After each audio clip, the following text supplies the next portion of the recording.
Boa noite, Atitude. Eu sou o pastor Bruno Caetano.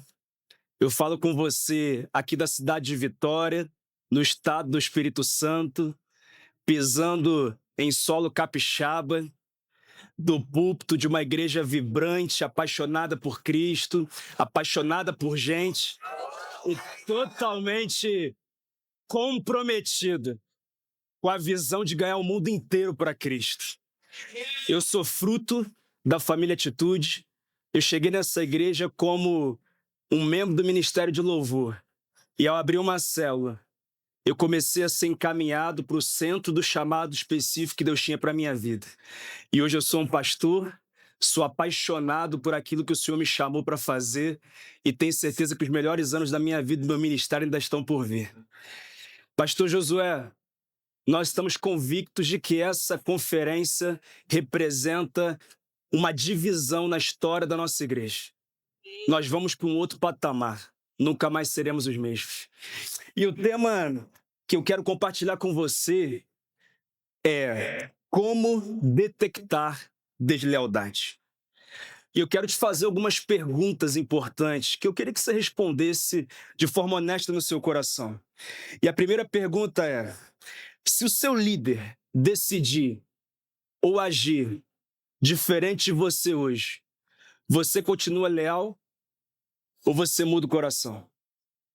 Uma segunda pergunta: você presta contas com alegria ou você se sente diminuído, incomodado com o fato de que você tem que se reportar a alguém?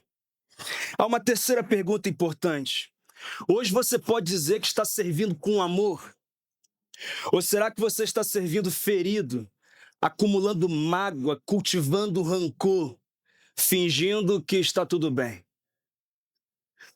Mas uma última pergunta: quando alguém te pergunta sobre a sua liderança, você protege e honra? Ou será que você insinua e planta dúvida? Nossa, pastor, você já começou assim? É necessário começar assim por causa de dois motivos. Primeiro, porque o ministério e o coração não quebram de uma vez. Eles apodrecem em silêncio. Mas há um segundo motivo também. Porque geralmente quando nós pensamos em levantar ministros, líderes, pessoas para ocupar campos de influência na liderança da igreja, geralmente nós pensamos em três coisas: dons, conhecimento e habilidade. Mas a grande verdade é que quando nós lemos a palavra de Deus, há um pré-requisito que predomina sobre todos esses, e é a fidelidade. Lá em 1 Coríntios 4, Paulo diz assim: o que se requer desses encarregados é que sejam fiéis. É por isso que eu posso dizer que dons impressionam, conhecimento convence, habilidade capacita, mas só lealdade sustenta. E talvez a sua pergunta seja: pastor, por que esse assunto é tão sério? E eu posso responder de duas formas. Primeiro, porque o diabo quase nunca destrói uma igreja de fora para dentro. Geralmente, ele tenta destruí-la de dentro para fora. O que eu quero dizer é que muitas vezes o diabo não tenta explodir a igreja de fora para dentro, mas ele tenta destruí-la a implodindo de dentro para fora, através da deslealdade. E eu acredito que você entenda isso, porque você sabe que em todos os momentos em que a igreja foi perseguida, ela cresceu, e muitas vezes cresceu de forma exponencial. Então o diabo entendeu que não adianta perseguir a igreja, ele precisa quebrar a igreja de dentro para fora. Quem é que está entendendo aqui, irmãos? É por isso que esse assunto é tão importante. Mas há um detalhe sobre a deslealdade: ela nunca fica escondida. Ela vaza no tom, ela vaza na postura, ela vaza nas conversas, ela vaza nos bastidores. Ela anda exatamente na contramão daquilo que Jesus diz em João 13:35, quando afirma assim: com isso, todos saberão que vocês são meus discípulos, se vocês se amarem, se valorizarem, se honrarem uns aos outros. Na verdade, eu posso afirmar por esse texto que a lealdade é uma forma prática de amor, assim como a ausência dela é uma forma prática de traição. Nós já ouvimos durante essa conferência algumas vezes, e muitas vezes, através da boca do nosso pastor, que na atitude nós temos um princípio que diz que a primeira deslealdade é sempre a menor. E nós falamos esse princípio com tanta frequência, porque nós entendemos que a deslealdade não é um evento, mas é um processo. Ela não acontece da noite para o dia, mas há um processo de estabelecimento de um coração desleal. Nenhum traidor começa como traidor. Todo traidor começa como alguém que não tratou o coração. Se não for muito incômodo para você, eu queria que você olhasse para a pessoa do seu lado e dissesse assim: você precisa tratar o seu coração. Porque a palavra diz que sobre tudo que se deve guardar, não é guarde o seu dinheiro, não é guarde os seus contatos, mas é guarde o seu coração. Porque dele depende toda a sua vida. Guarde o seu coração. E há uma história interessante da palavra que baseia os estágios da deslealdade que eu quero compartilhar com você aqui nessa noite.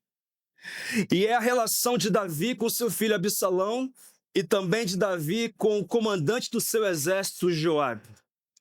Dois homens próximos de uma autoridade, mas que agiram de forma independente e terminaram em destruição. O que eu quero trazer para você através do conteúdo do livro do nosso pastor é um mapa para que você consiga detectar a deslealdade.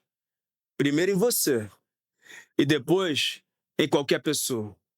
Primeiro estágio, o estágio da independência. É quando a pessoa não se vê mais debaixo de regras, de alinhamento, de prestação de contas. É aquela pessoa que não verbaliza com a boca, mas com as suas atitudes o que ela diz é: eu faço do meu jeito. Eu prefiro que seja da forma que eu acho que é melhor. Sabe aquela pessoa que é membro de uma igreja em células, mas que diz que não precisa de célula? Sabe aquele caso daquela pessoa que diz: eu sirvo, mas eu vou servir do meu jeito, da minha forma, do jeito que eu entendo que o serviço tem que ser? Sabe aquela pessoa que, quando recebe uma direção, ela diz: olha, eu entendi a direção, mas na minha visão deveria ser dessa forma. Então, ela decide agir da forma que ela acha que deve agir, independentemente daquilo que a liderança direcionou ela. O nome disso é independência. Joabe retrata exatamente isso, porque Davi havia entrado em um acordo de paz com Abner, mas Joabe decidiu matar Abner. Da mesma forma, mesmo lidando com a rebelião do seu filho Absalão, Davi determinou que ele deveria ser poupado, mas Joabe decidiu matar Absalão. Na cabeça de Joabe, ele estava protegendo o reino, mas na prática, ele estava debaixo de insubordinação, que é uma consequência de um espírito independente. É uma verdade. Gente independente só faz o que quer. E quem só faz o que quer, uma hora se torna desleal. Há um segundo estágio, e é o estágio da ofensa. O estágio da pessoa ferida. Pessoas feridas podem se voltar contra a sua liderança com facilidade.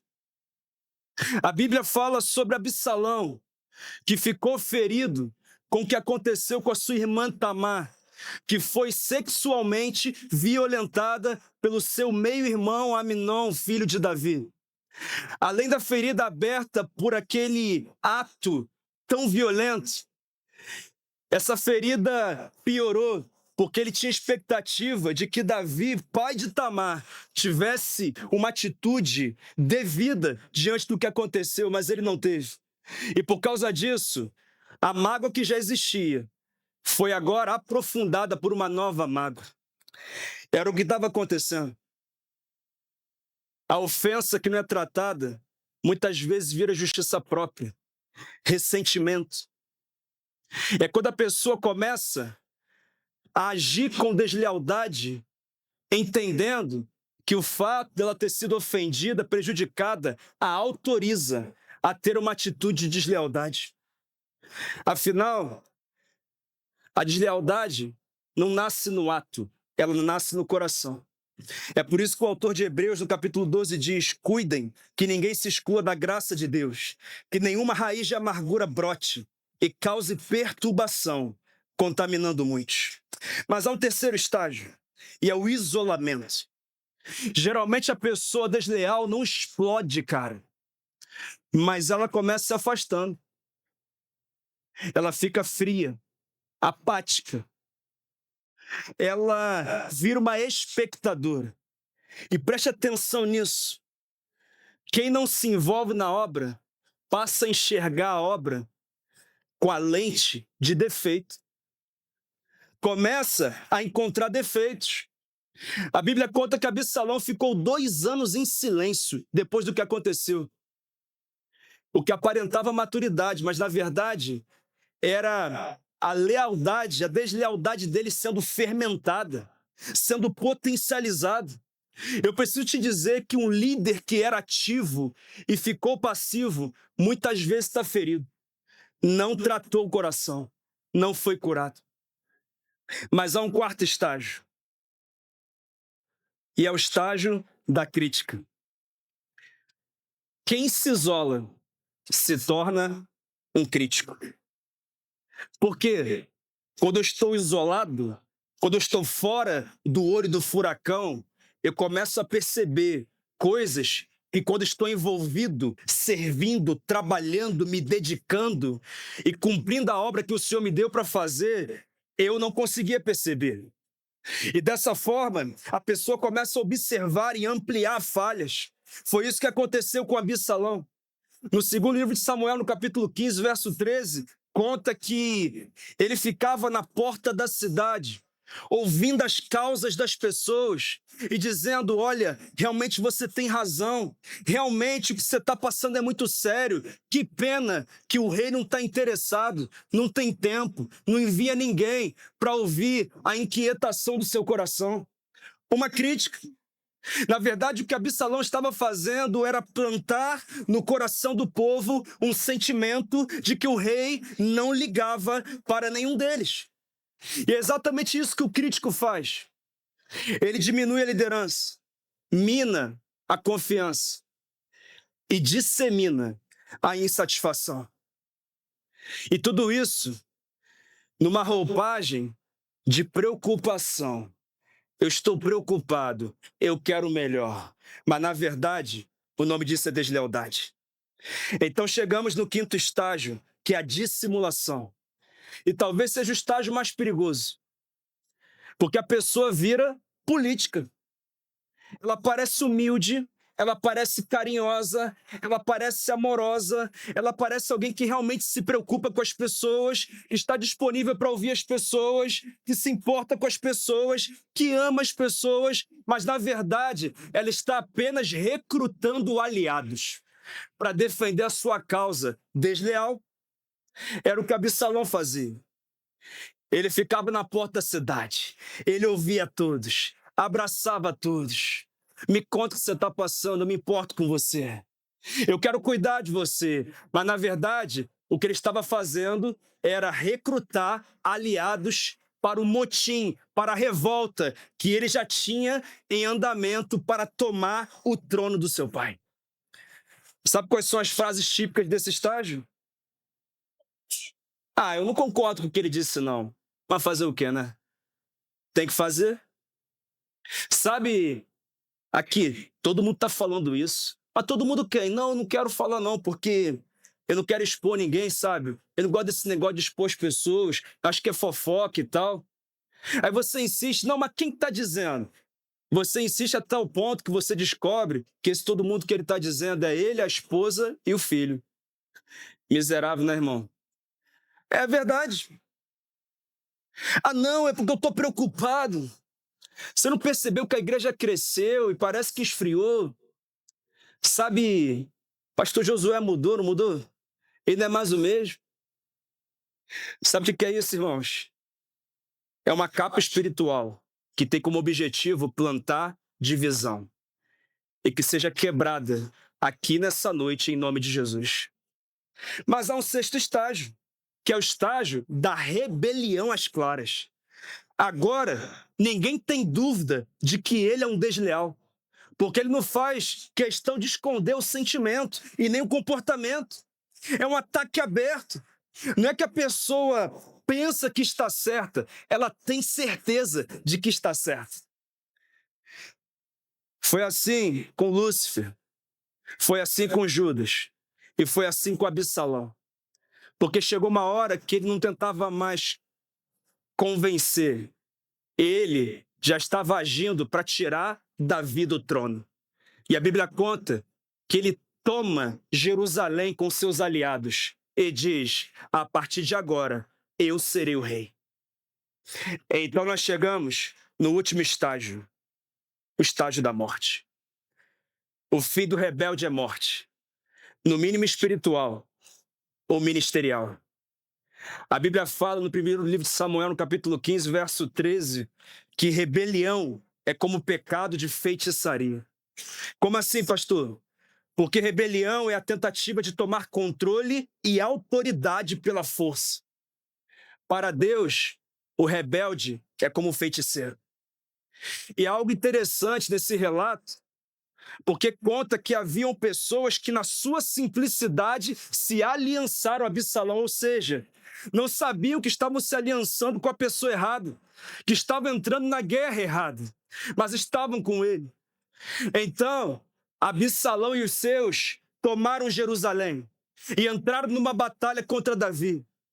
E o texto conta que, no meio da batalha, Absalão começa a fugir, assentado sobre uma mula. Ele não percebe, mas está caminhando na direção de uma árvore. E o cabelo dele fica preso nos galhos de uma árvore. Ele tenta escapar e não consegue. Então Joabe lança lanças diretas ao coração dele. E Absalão morre. Aquele que tentou tomar o trono terminou morto no campo de batalha. Mas sabe o que é mais desesperador dessa história?